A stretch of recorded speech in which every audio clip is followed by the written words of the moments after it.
Bonjour Madame Josène Martini. Bonjour monsieur. Merci de nous accorder un peu de temps. Et j'aimerais savoir comment vous êtes arrivé à écrire vos livres, de devenir écrivain. Alors ça c'est toute une histoire, parce que vous savez, on peut être écrivain de maintes façons. Vous pouvez faire des livres scientifiques, parce que vous avez vraiment une soif de tout savoir. Vous avez aussi la possibilité de vouloir faire sur quelqu'un que vous aimez, et que vous avez envie de faire une autobiographie. Mais être écrivain, je ne crois pas qu'on le devienne. Je crois que c'est une rencontre particulière avec l'inspiration. Et lorsqu'elle vous tient, vous n'avez qu'à la suivre. Si vous résistez, quelque part, vous n'êtes pas bien. Et j'ai cette grâce d'avoir toujours cette inspiration depuis fort longtemps. Car rien ne faisait de moi un écrivain à première vue. Vu ce que je suis, autodidacte et dyslexique. Comme quoi, tout est possible. Pouvez-vous nous parler un peu de vos livres? Vous savez, j'ai déjà écrit plus de 10 livres, sans compter tous ceux que j'ai détruits en son temps. Détruits parce que justement, quand on a le passif que j'ai, on n'ose même pas rêver un jour être écrivain. On écrit pour soi-même, pour le plaisir, parce qu'on ne peut éviter justement ni résister à l'inspiration. Alors vous parlez de mes livres, ils sont peut-être particuliers. Parce que ma trame, c'est la vie. C'est chacun d'entre vous. Mon inspiration, c'est une rencontre. Une personne qui d'un coup va m'inspirer. J'aurai le début, c'est-à-dire surtout le titre, début et la fin. Puis après, ma plume va courir au gré de la fantaisie. Mais c'est toujours une histoire. Une histoire où chacun peut se retrouver. Une page qui peut vous parler.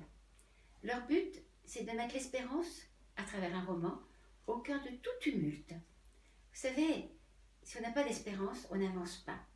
On m'a souvent quelque part fait le reproche que mes livres, même quand ils parlaient de mort, terminaient bien. Mais si on n'avait pas l'espérance que la vie puisse se terminer bien, alors elle serait bien triste. Plus que jamais aujourd'hui foisonne une quantité énorme de livres religieux, spirituels, ésotériques. Où vous situez-vous? Quelque part, je pourrais vous dire partout et nulle part, mais en vérité, je me situerais plutôt en spiritualité et en philosophie, en sachant que la philosophie est une pensée que chacun a, qui n'est pas forcément la vérité que la sienne, mais que si s'écouter les autres et se mettre sur le chemin, peut-être, qui sait, ils trouveront la vérité. Que pensez-vous des religions? S'il est vrai que je suis catholique romaine, je ne pense pas que notre Seigneur ait été crucifié les bas en croix pour justement faire des différences.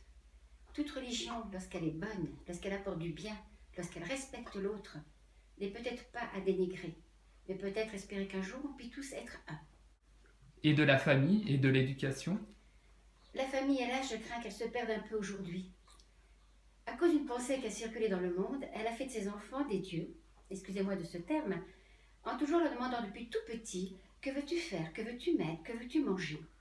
Et à 13 ans, l'enfant a décidé de faire une soirée pyjama. Les parents disent non, et là, c'est tout à fait la révolte. Il ne comprend pas qu'il n'ait plus le choix. Un enfant, si on l'aime, on doit justement l'éduquer, l'éduquer dans des règles. Et la première règle, c'est peut-être justement d'aimer, de se respecter soi-même, de respecter les autres. Et le oui et le non est certainement la richesse de toutes les éducations.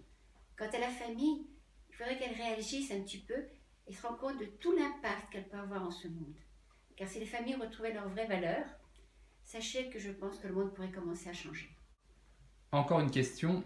Quel message aimeriez-vous faire passer à ceux qui regardent cette vidéo?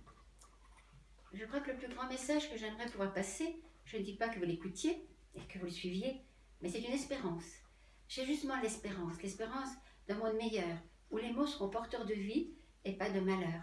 Vous savez, on peut faire plus de mal avec des mots qu'on peut le faire peut-être avec un fusil, pour ne pas utiliser d'autres termes. Sachez que le message, c'est l'espérance. Et l'espérance est la bienveillance. Car une personne qui est bienveillante, eh bien, vous assure, elle sera beaucoup plus indulgente. J'aimerais que l'on change un peu la façon de penser et que l'on croit. Et puis surtout, à travers peut-être mes ouvrages, que vous appreniez à rêver. Car le rêve, c'est le propre de l'homme. Et rêver à des belles choses, actuellement, ça pourrait nous faire du bien avec tout ce qui se passe. Merci de ce petit entretien avec vous et j'espère pouvoir vous revoir pour un autre entretien. C'est moi qui vous remercie, d'autant plus que je sais que ça risque d'aller beaucoup plus loin que je le pensais. Et s'il est vrai que l'on dit toujours qu'on peut avoir des fruits, les fruits c'est toujours par une graine. Et aujourd'hui vous avez été cette graine.